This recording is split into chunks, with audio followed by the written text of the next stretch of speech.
leer om te kyk, wat skets my oor God geleer het. Daar is 'n ou gesegde onder kunstenaars, voordat jy kan leer teken, moet jy eers leer kyk. Hallo, en welkom hier by Draai op die Stoep, waar ek praat oor my geloof, kuns en die alledaagse lewe. Dit is altyd lekker om 'n paar oomblikke saam met jou deur te deel. Ek weet nie waar jy vandag kyk nie. Miskien sit jy met 'n koppie koffie, of dalk jy neem 'n paar minute af om blaaskans te kry. Vandag wil ek jou gesels oor wat ek jare geleer het, terwyl ek skets. Ek gedink skets of teken beteken om 'n fyn besonderhede van 'n boom, 'n gesig, gebou raak te sien. Maar hoe langer ek skets, hoe meer besef ek hierdie woorde het oor baie meer gaan. Wanneer ek nuwe skets begin, teken ek nie sommer dadelik nie. Ek sit eers en kyk. Let in die vorm. Waar kom die lig vandaan? Hoe lyk die skaduwee? Hoe lyk die negatiewe ruimtes tussen die prente? Hoe beter ek kyk, hoe beter kan my tekening word. En ek het begin besef dat die lewe ook so werk. Ons leef in 'n wêreld waar ons alles moet vinnig gebeur. Ons wil dinge hê met ran. Ons jaag van een afspraak na die ander. Ons kyk op ons selfoon, ons is besig op ons selfoon, ons lees nuusopskrifte. Ons beantwoord boodskappe, maar intussen mis ons dikwels die eenvoudige oomblikke met God, waarin hy homself vir ons openbaar. Die son wat oor die horison opkom of sak. Die sagte reuk van reën. 'n vriend se glimlag. Die gesange van die voëls. Die reën wat hier teen die ruit pletter. Dalk is God nie stil nie. Ons is dit besig om te luister en te kyk.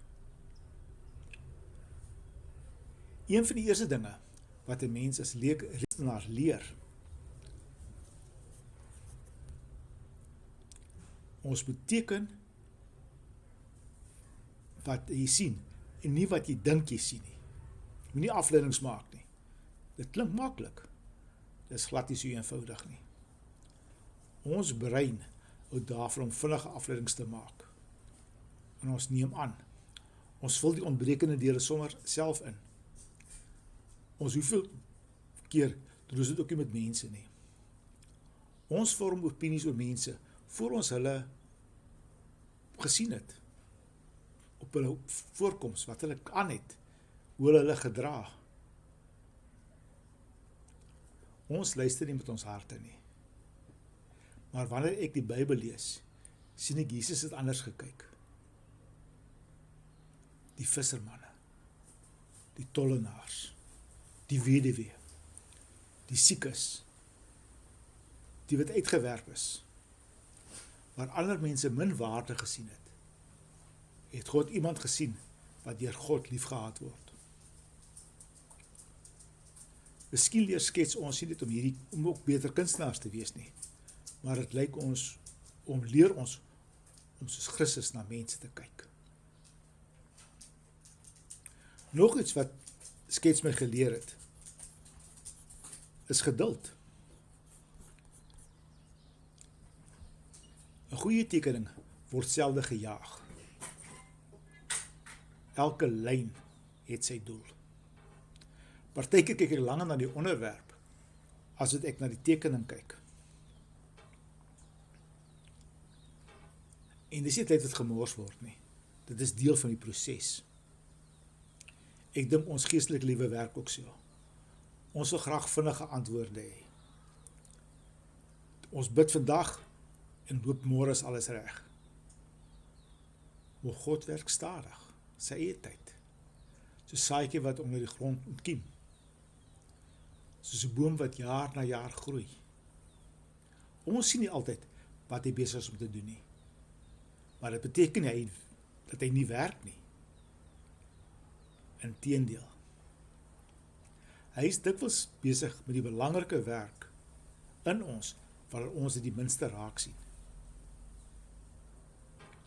as my skildery insit, dan begin die skildery vir my lewe kry. Ek kry vir my volume. Daar's ruimte. Dit begin lewe kry. Sonder die skaduwees is 'n skets maar platterig. En dit het my iets van die lewe geleer. Nie net in ons moeilikste tye nie, wat ons graag wil vermy nie, maar as ek terugkom op my eie lewe, besef ek hoe baie van die dinge wat God beloof het in my swaar kry tye gebeur. God mors nie met ons swaar kry tye nie. Hy gebruik selfs die donker tye om dat ons die helder lig duideliker kan sien. Daar's 'n vers in die Bybel, Psalm 46. Wees stil en weet, ek is God. Om stil te wees, beteken net om op te hou praat nie. Dit beteken jy moet ook jou hart stil maak. Vir my het skets so 'n plek geword. Nie omdat my tekening perfek is nie, inteendeel. Maar omdat dit help my om stadiger te leef, om meter rond te kyk en God raak te sien in die gewone dinge van die dag. Hierdie skets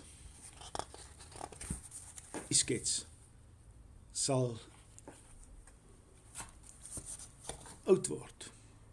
Papier gaan sal vergeel, die ink sal verbleik. Maar elke tekening herinner my aan iets groters. Agter elke boom, gesig, rivier, sonsopkoms, is daar 'n veel groter kunstenaar. En hoe beter leer ek kyk na sy skepping, hoe groter word my bewondering vir hom. Dankie dat jy vandag 'n paar rustige oomblikke saam met my ry op die stoep deurgebring het. Mag ons almal leer om stadiger te leef, beter te kyk. Ek hoop hierdie video het jou aangemoedig vandag net 'n bietjie stadiger te leef, om beter te kyk en God raak te sien in die gewone dinge van die lewe. Tot volgende keer, mag die Here jou ryklik seën.